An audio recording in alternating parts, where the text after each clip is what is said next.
அனைவருக்கும் வணக்கம். தமிழ்நாடு முழுக்க 24க்கும் மேற்பட்ட காவல் நிலைய மரணங்கள் ஒரு பக்கம் காவலர்களால் நிகழ்ந்திருக்கிறது. இன்னொரு பக்கம் காவல்துறையில் பணி செய்யக்கூடிய காவலர்களுக்கு பாதுகாப்பு இல்லாத சூழ்நிலையும் உருவாயிருக்கிறது. திருப்பூர் மாவட்டம் உடுமலைப்பேட்டையில் குடிமங்கலம் அப்படிங்கிற காவல் நிலையத்தை சார்ந்த SSI சிறப்பு உதவி ஆய்வாளர் சண்முக சுந்தரம் நேற்று இரவு போதையில் சண்டை போட்டுக்கிட்டு இருந்த அப்பா பையனுடைய பிரச்சனையை தடுக்க போன இடத்துல துள்ள துடிக்க மிக கொடூரமான முறையில் படுகொலை செய்யப்பட்டிருக்காரு. அந்த படுகொலை நிகழ்த்திய அப்பாவையும் பையனையும் பிடிக்க காவல்துறை 6 தனிப்படைகளை அமைச்சிருக்காங்க. உண்மையிலே அங்கே என்ன நிகழ்ந்தது? காவல்துறையில் பணி செய்யக்கூடிய காவலர்களுக்கு பாதுகாப்பு இல்லையா? இது காவல்துறையின் உண்மையிலே பொற்காலம் தானா? இரும்பு கரம் இப்பொழுது என்ன செய்கிறது அப்படிங்கிறதான் இந்த காணொலியில் நம்ம தெளிவாக பார்க்க போறோம். நீதி வழங்கும் போது அண்ணன் தம்பி சொந்தம் பந்தம் பணக்கார ஏழை எதையுமே பார்க்க கூடாதுடா, நாயத்தை மட்டும் தான் சொல்லணும். திருப்பூர் மாவட்டம் உடுமலைப்பேட்டை பக்கத்தில் குடிமங்கலம், இதில் ஒரு தென்னந்தோப்பு இருக்கு. இது யாருன்னா அதிமுகவுடைய மடத்துக்குளம் சட்டமன்ற உறுப்பினர் மகேந்திரன் அவருடைய தென்னந்தோப்பு. அந்த தென்னந்தோப்புல ஒரு குடும்பமாக உட்காந்து தென்னை மட்டைகள் சம்பந்தப்பட்ட அந்த தென்னந்தோப்பை பராமரிக்கிற வேலையில் ஒரு குடும்பம் ஈடுபடுது. அவங்க அப்பா பேர் மூர்த்தி, பையன் பேர் தங்கபாண்டி, இன்னொரு பையனும் இருந்தாக சொல்றாங்க. இந்த அப்பாவும் பையனுக்குள்ள ஒரு சண்டை வந்திருக்கு. ஏதோ ஒரு குடி போதையில் 2 பேருக்கும் வந்து சண்டை, யார் சரக்கு அதிகமாக அடிச்சிருக்காங்களோ இல்லை குறைவாக அடிச்சிருக்கோ ஏதோ ஒரு சண்டை நடைபெறுது. இந்த சண்டையில் அவங்க அப்பா அந்த பையனை இந்த தேங்காய் வெட்டக்கூடிய அருவாளை எடுத்துக்கிட்டு விரட்டி போயிருக்காரு. பையனுக்கு ஏற்கனவே ஒரு வெட்டு விழுந்தா சொல்கிறாங்க, விரட்டி போயிருக்காரு.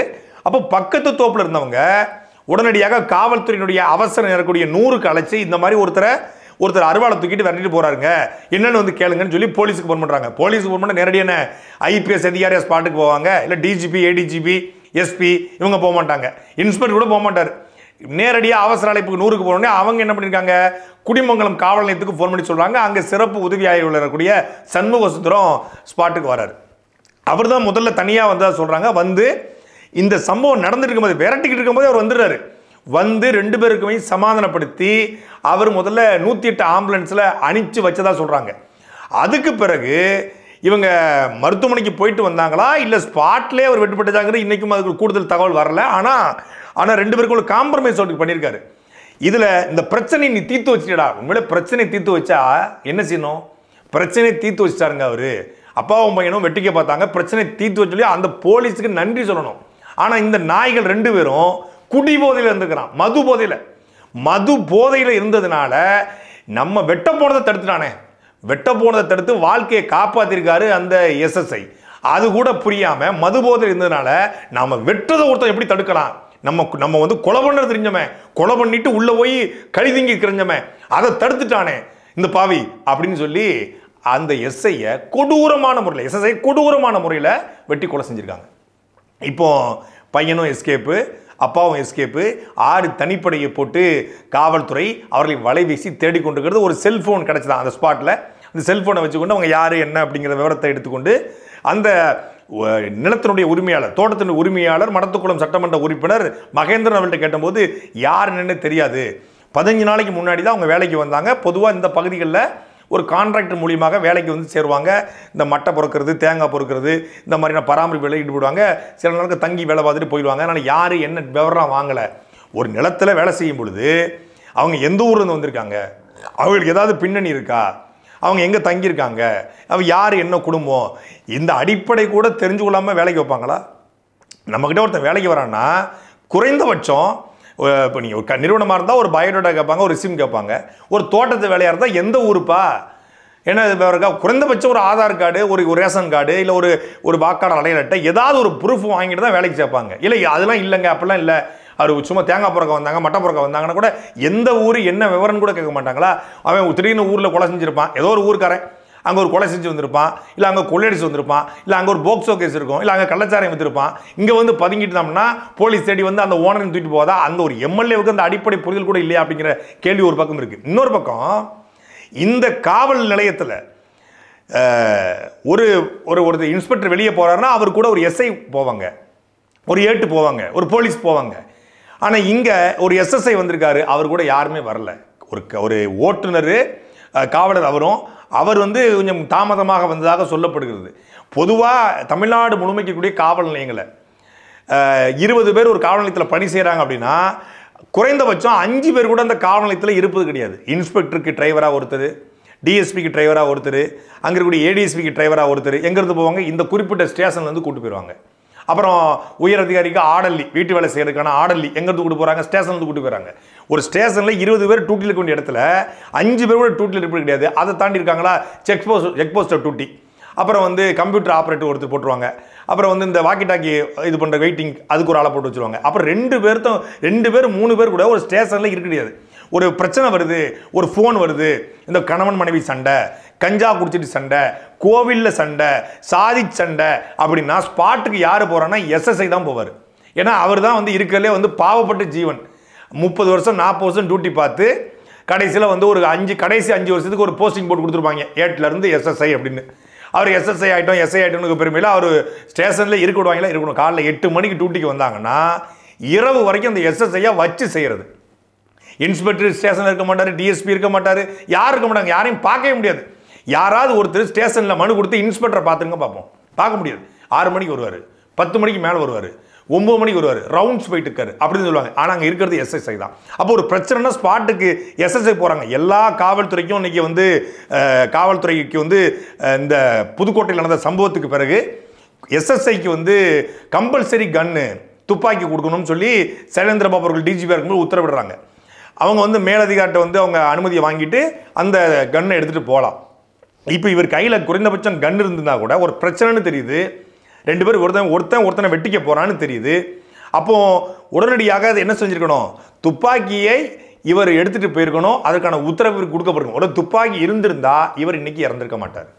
அவர் சாதாரணமாக போய் நின்னதுனால தான் அங்கே அருவாளை வச்சுட்டு வெட்டிட்டு போகிறான். சரி தடுத்து பேசிடலாம், போலீஸ்லாம் பயந்துட்டு தான் அவன் போதையில் இருக்கிறான். இங்கே எல்லா குற்றங்களுக்குமான தாயாக இருப்பது என்னன்னா மது தான். அதை யாரும் பேசுறதில்ல. ஒரு எஸ்ஐ ஒரு குடிகார ஒருத்தன் அவங்க பையனை ஒரு அப்பா வந்து வெட்ட போனாரு, அதை போலீஸ் தடுக்க போனாங்க, போலீஸை விட்டாங்க. இது ஒரு ஆக்சிடென்ட் தானுங்க. இதை போய் நம்ம இப்படி பெருசுப்படுத்த முடியும்? இது முதலமைச்சராக போய் யாரோ எடுத்து வெட்ட சொன்னார், அமைச்சராக போய் யாரோ எடுத்து வெட்ட சொன்னார் அப்படின்னு பல பேர் கேட்பாங்க. ஆனால் அந்த இடத்துல அந்த மது இல்லைன்னா இந்த கொலை நடந்திருக்குமா? அந்த இடத்துல இந்த டாஸ்மாக் இல்லாமல் இருந்தால் அந்த கொலை நடந்திருக்குமா? அந்த போதை இல்லாமல் இருந்தால் அந்த கொலை நடந்திருக்குமா? அப்படின்னு தான் இங்கே பார்க்க வேண்டிய தேவை இருக்குது. ஏன்னா இங்கே எல்லா குற்றங்களுக்கு பின்னாடியும் முழுக்க இருப்பது மது போதை மட்டும்தான். இது இன்னைக்கு இந்த எஸ்எஸ்ஐக்கு மட்டும் இல்லை, திமுக ஆட்சிக்கு வந்த ஒரு 6 மாதத்துலேயே திருவெரும்பூரில் காவல் நிலையத்தில் பணி செய்யக்கூடிய எஸ்எஸ்ஐ 52 வயது மகிழ்ச்சிக்க பூமிநாதன் ஒருத்தர் திருவெரும்பூரில் சின்ன சூரியூர் அப்படிங்கிற பகுதிக்கு ரவுண்ட்ஸ் போகிறாரு. ரவுண்ட்ஸ் போகிற இடத்துல ஒரு ஆட்டு சத்தமாக கேட்குது. என்னடா ஆடு சத்தமாக ஒரு மாதிரி ஆடு கதறுது அப்படின்னு பார்க்கும்போது புதருக்குலேருந்து 2 பேர் ஓடியாரான். ஏன்னா ஆட்டை திருட்டு ஓடியாரான். ஆட்டை திருட்டு ஓடி வந்து பைக்கில் போகிறான். இவர் விடலை, இவர் போய் திறத்தி சின்ன சூரியூர்லேருந்து கீரனூர் அந்த இது இருக்கும் ரயில்வே கேட்டு, அந்த ரயில்வே கேட்டு வரைக்கும் துரத்திட்டு போகிறார்.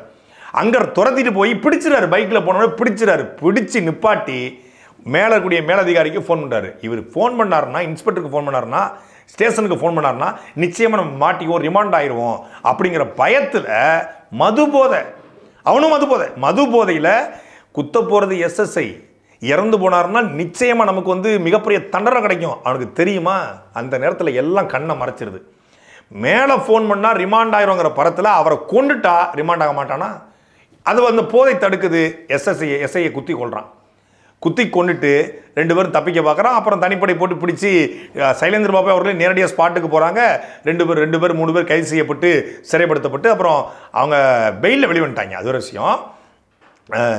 இப்படி தமிழ்நாடு முழுக்க எஸ்ஐ, ஏட்டு, போலீஸு அப்படின்னு எத்தனை பேர். ஏன்னா ஒரு பிரச்சனைனா நேரடியாக களத்தில் போய் ஸ்பாட்டில் போய் நிற்கிறது யாருன்னா கீழ்மட்ட ஊழியர்கள் தான்.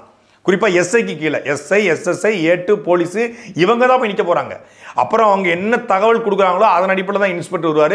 இன்ஸ்பெக்டர் கொடுக்குற தகவல் அடிப்படையில் தான் வந்து அதுக்கப்புறம் கூடிய டிஎஸ்பி வருவார். அப்புறம் தான் வந்து ஏடிஎஸ்பி வருவாங்க. அப்புறம் தான் எஸ்பி வருவாங்க.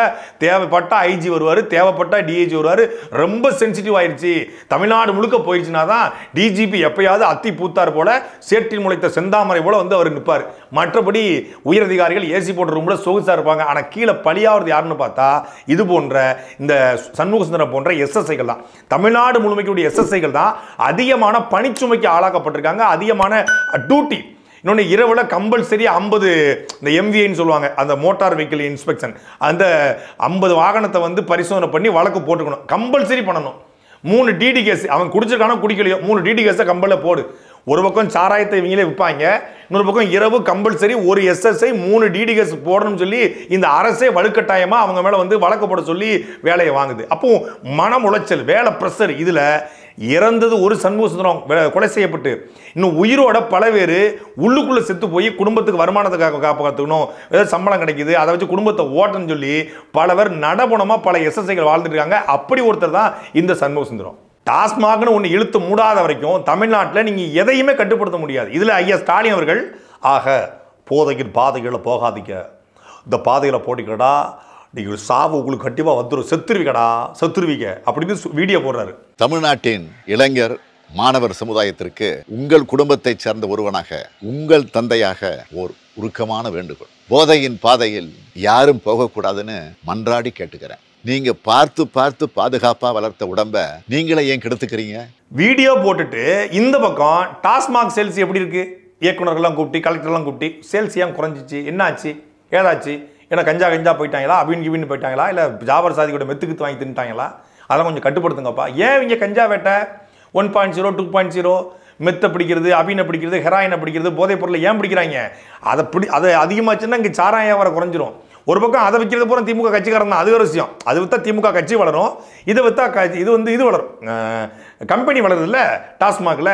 அப்படிங்கிறதுக்காக இந்த டாஸ்மாக ஊக்குகிறாங்க. போதையின் பாதையின் செல்லாதுன்னு சொல்லிட்டு போதையை ஊக்குவின் மூலமாக இந்த போலீஸ் மட்டும் இல்லை, இன்னைக்கு போக்சோ வழக்கு, பாலியல் வன்கொடுமை வழக்கு, கள்ளக்கடத்தல் வழக்கு, கொலை வழக்கு, எல்லாத்துக்கும் தாயாக இருப்பது மூளை வேற பிடிச்சு போனால் நிச்சயமாக அவன் போதையை போட்டிருப்பான்.